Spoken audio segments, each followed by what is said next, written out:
میری زندگی کی سب سے بڑی خواہش بال پوائنٹ ہونٹوں میں دبائے وہ سوچ میں پڑ گئی. پھر ایک لمبا سانس لیتے ہوئے قدرے بے بسی سے مسکرائی. بہت مشکل ہے اس سوال کا جواب دینا. کیوں مشکل ہے؟ جویریہ نے اس سے پوچھا. کیونکہ میری بہت ساری خواہشات ہیں اور ہر خواہش ہی میرے لیے بہت اہم ہے. اس نے سر جھٹکتے ہوئے کہا. وہ دونوں آڈیٹوریم کے عقبی حصے میں دیوار کے ساتھ زمین پر ٹیک لگائے بیٹھی تھیں. ایف ایس سی کلاسز میں آج ان کا 8واں دن تھا اور اس وقت وہ دونوں فری پیریڈ میں آڈیٹوریم کے عقبی حصے میں آ کر بیٹھ گئی تھی.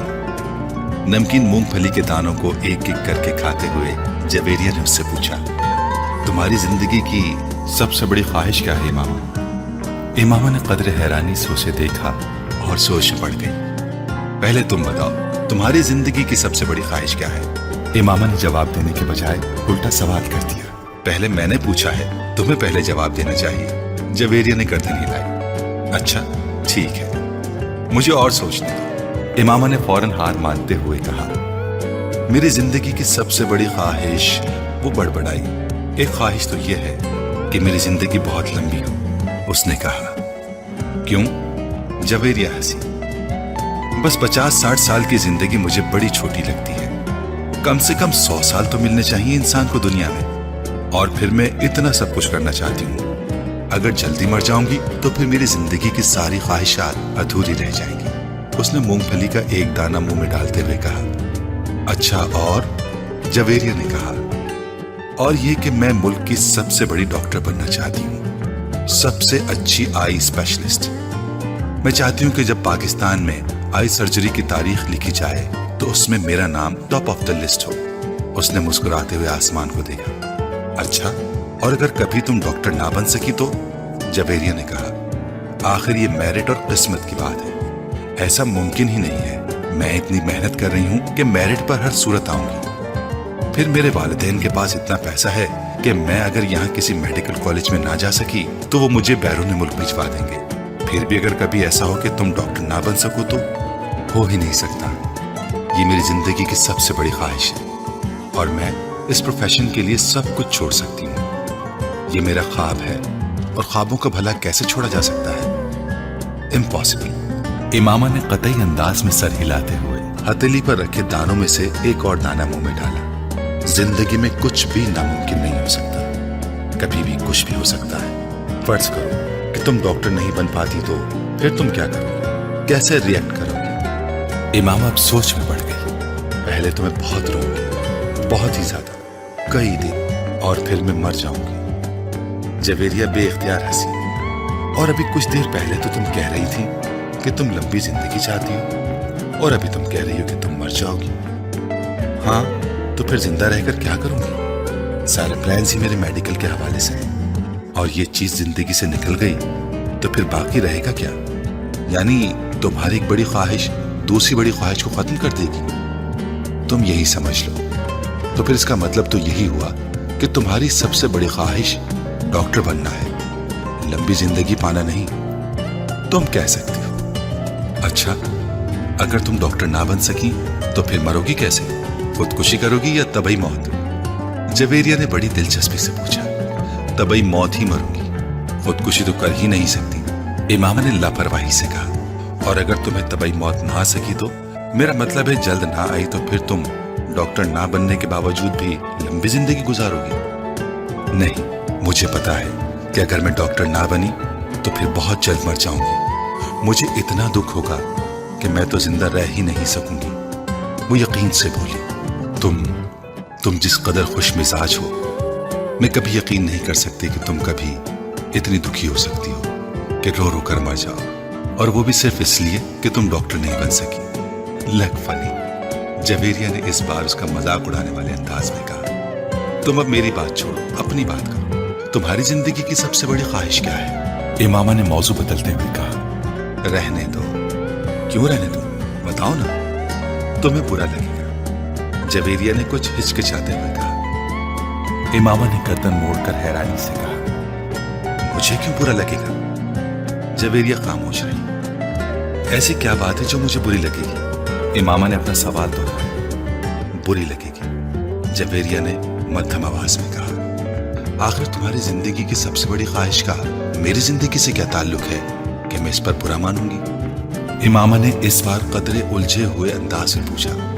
कहीं तुम्हारी ख्वाहिश ये तो नहीं कि मैं डॉक्टर ना बनूं? इमामा को अचानक याद आया। जवेरिया हंसती। नहीं, जिंदगी सिर्फ एक डॉक्टर बन जाने से कहीं ज्यादा अहमियत की हामिल होती है। उसने कुछ फलसफियाना अंदाज में कहा। पहले बुझवाना छोड़ दो और मुझे बताओ। इमामा ने कहा। मैं वादा करती हूँ मैं बुरा नहीं मानूंगी। इमामा ने अपना हाथ उसकी तरफ बढ़ाते हुए कहा, वादा करने के बावजूद तुम मेरी बात सुनने पर बुरी तरह नाराज होगी। बेहतर है हम कुछ और बात करें, जवेरिया ने कहा। अच्छा, मैं अंदाजा लगाती हूँ तुम्हारी इस ख्वाहिश का ताल्लुक मेरे लिए किसी बहुत आम चीज से है, राइट? इमामा ने कुछ सोचते हुए कहा। जवेरिया ने सर हिलाया। अब सवाल ये पैदा होता है कि मेरे लिए कौन सी चीज इतनी अहम हो सकती है कि मैं वो बात करते करते रुक गई। मगर जब तक मैं तुम्हारी ख्वाहिश की नौयत जान नहीं लेती, मैं कुछ भी अंदाजा नहीं कर सकती।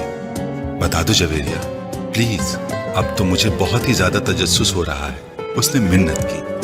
वो कुछ देर सोचती रही। इमामा गौर से उसका चेहरा देखती रही। कुछ देर की खामोशी के बाद जवेरिया ने सर उठाकर इमामा को देखा। मेरे प्रोफेशन के अलावा मेरी जिंदगी में फिलहाल जिन चीजों की अहमियत है वो सिर्फ एक ही है, और अगर तुम इसके हवाले से कुछ कहना चाहती हो तो कहो, मैं बुरा नहीं मानूंगी। इमामा ने संजीदगी से कहा। जवेरिया ने कदरे चौंक कर उसे देखा। वो अपने हाथ में मौजूद एक अंगूठी को देख रही थी। जवेरिया मुस्कुराई। मेरी जिंदगी की सबसे बड़ी ख्वाहिश ये है कि तुम। जवेरिया ने उसे अपनी ख्वाहिश बताई। इमामा का चेहरा एकदम सफेद पड़ गया। वो शौक थी या हैरत सता, जवेरिया अंदाजा नहीं कर सकी, मगर उसके चेहरे के तासुरात ये जरूर बता रहे थे कि जवेरिया के मुंह से निकलने वाले जुमले उसके हर अंदाजे के बरक्स थे। मैंने तुमसे कहा था ना कि तुम बुरा मानोगी। जवेरिया ने जैसे सफाई पेश करने की कोशिश की, मगर इमामा कुछ कहे बगैर उसे देखती रही। मुइज हलक के बल चिल्लाता हुआ दर्द से दोहरा हो गया।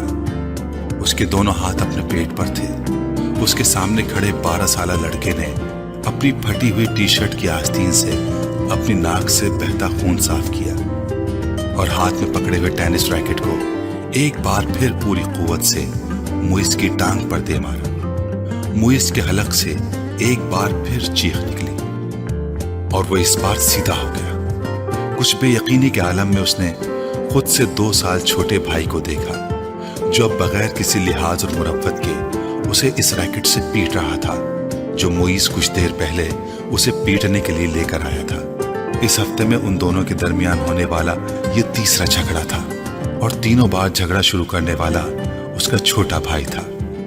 मुइज और उसके ताल्लुकात हमेशा ही नाखुशगवार रहे थे। उनका झगड़ा बचपन से लेकर अब से कुछ पहले तक सिर्फ जबानी कलामी बातों और धमकियों तक ही महदूद रहता था, मगर अब कुछ अरसे से वो दोनों हाथापाई पर भी उतर आते थे। आज भी यही हुआ था। वो दोनों स्कूल से इकट्ठे वापस आए थे और गाड़ी से उतरते हुए उसके छोटे भाई ने बड़ी दरश्ती के साथ पीछे डिग्गी से उस वक्त अपना बैग खींच कर निकाला जब मुइज अपना बैग निकाल रहा था। बैग खींचते हुए मुइज के हाथ को बुरी तरह रगड़ आई। मुइज बुरी तरह दिल मिलाया। तुम अंधे हो चुके हो? वो इत्मीनान से अपना बैग उठाए बेनियाजी से अंदर जा रहा था। मुइज के चिल्लाने पर उसने पलट कर उसको देखा और लाउंज का दरवाजा खोलकर अंदर चला गया। मुइज के तन बदन में जैसे आग लग गई। वो तेज कदमों से उसके पीछे अंदर चला गया। अगर दोबारा तुमने ऐसी हरकत की तो मैं तुम्हारा हाथ तोड़ दूंगा। उसके करीब पहुंचते हुए मुइज एक बार फिर दहाड़ा। उसने बैग कंधे से उतारकर नीचे रख दिया और दोनों हाथ कमर पर रखकर खड़ा हो गया। निकालूंगा। तुम क्या करोगे? हाथ तोड़ोगे? इतनी हिम्मत है? ये मैं तुम्हें उस वक्त बताऊंगा जब तुम दोबारा ये हरकत करोगे। मुइज अपने कमरे की तरफ बढ़ा, मगर उसके भाई ने पूरी कुव्वत से उसका बैग खींचते हुए उसे रुकने पर मजबूर कर दिया।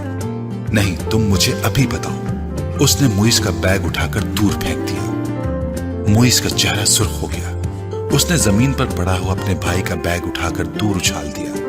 एक लम्हे के इंतजार किए बगैर उसके भाई ने पूरी कुव्वत से मुइज की टांग पर ठोकर मार दी। जवाबन उसने पूरी कुव्वत से छोटे भाई के मुंह पर मुक्का मारा। जो उसकी नाक पर लगा। अगले ही लम्हे उसकी नाक से खून टपकने लगा। इतने शदीद हमले के बावजूद उसके हलक से कोई आवाज नहीं निकली थी। उसने मुइज की टाई खींचते हुए उसका गला दबाने की कोशिश की। मुइज ने जवाबन उसकी शर्ट को कॉलर से खींचा। उसे शर्ट के फटने की आवाज आई।